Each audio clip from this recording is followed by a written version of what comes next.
কি করব, প্রথমে আমরা ঘরের থেকে চান করলাম, পুজো দিলাম, তারপরে আমাদের মনোনয়নপত্র জমা দেওয়ার উদ্দেশ্যে আমরা রওনা দিলাম। তারপরে এখানে এসে আমাদের এখানে কি মাঠ ছিল, ভ্যাবলা স্কুলের মাঠে আমাদের একটা হোমযজ্ঞ হলো। হোমযজ্ঞ করে আমরা আমাদের সনাতন ধর্মের প্রতি যে আমরা শ্রদ্ধা, যে ভালোবাসা, যে ভগবানের যে আমরা শ্রদ্ধা যাপন করি, সেটা করে তারপর আমরা মনোনয়নপত্র জমা দিতে আসলাম। এখানে যেমনভাবে যেটা হয় সব কিছু ঠিক আছে।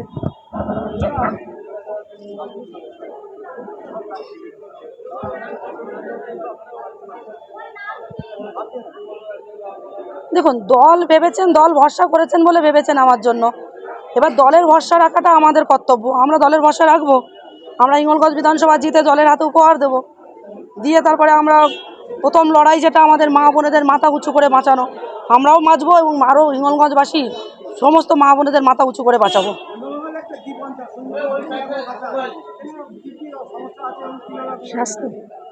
দেখুন, প্রথমত হিঙ্গলগঞ্জে একটা ব্রিজের দরকার, যেটা লেবুখালী দুলদুলি পাহাড় পার একটা আমার একটা ব্রিজের দরকার।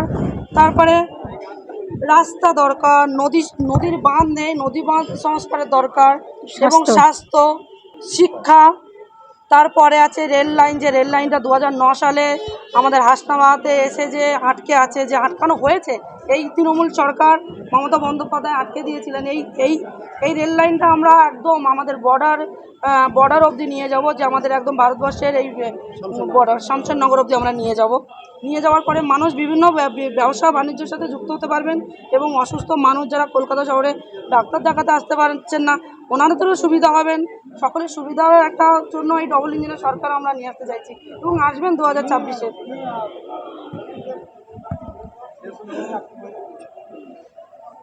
দেখুন, এখানে আনন্দ সরকার দাদা কি বললেন না বললেন আমার দেখার দরকার নেই। আনন্দ সরকার দাদার পায়ে ছুঁয়ে আমি প্রণাম করেছি, মানুষ হিসেবে উনি আমাকে আশীর্বাদ করেছেন।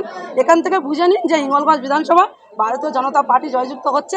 এটাই আমাদের একটা বড় পাওয়া, একটা চাওয়া, আমরা অলরেডি পেয়ে গেছি।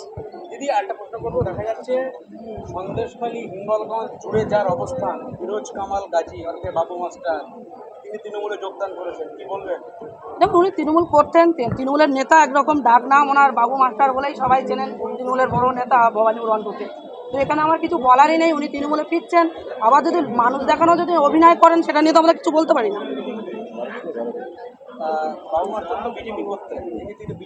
কখনোই বিজেপি করেনি, এটা একটা। যেমন দেখুন, আজকের তৃণমূল থেকে যে ওই যে ওর নামটা কি, যে ওই বাবরি মসজিদ নিয়ে করছিল, হুমায়ুন কবির যেমন অভিনয় করেছিলেন বাবরি মসজিদ একটা করার উদ্দেশ্যে, শুধুমাত্র একটা সংখ্যালঘু ভোট এক জায়গায় করার জন্য, বাবু মাস্টার কোনো ফ্যাক্টর না। ঠিক ওই হুমায়ুন কবিরের মতনই বাবু মাস্টার একটা ছক কষেছিলেন, করছেন ঘরের ছেলে ঘরে ফিরছেন, এই নিয়ে আমাদের কোনো মন্তব্য নেই। শাহজাহান শেখ দেখা যাচ্ছে অত্যাচার করেছে, আপনাদের উপরে আপনারা প্রতিবাদ করেছেন, বাবু মাস্টার আবার দিচ্ছে, হিঙ্গলগঞ্জ সন্দেশখালী জড়িত অবস্থান, কোথাও কি এরকম আশঙ্কা করছেন আবার অত্যাচারের আশঙ্কা? দেখুন, এরকম অত্যাচার যদি ওনারা করেন, তার প্রতি আমাদের লড়াই আছে, আইন আছে, যে আইনের এখন নিরাপত্তা দরকার, আইনের নিরাপত্তা। আমরা চেষ্টা করবো যে আমাদের এই 2024-এ ভারতীয় জনতা পার্টি ক্ষমতায় আসার পরে আইনের একটা সুব্যবস্থা, আইনের একটা সুরক্ষা দেওয়ার একটা ব্যবস্থা আমরা করে দেবো, যাতে আইন মানুষের প্রতি যেন এরকম অবিচার না করেন, প্রত্যেকটা মানুষের প্রতি যেন সমান আইন যেন ব্যবস্থাপনা নেন, এবং সমানভাবে যেন ওনার যেন আইন ব্যবস্থা কাজ করতে পারেন।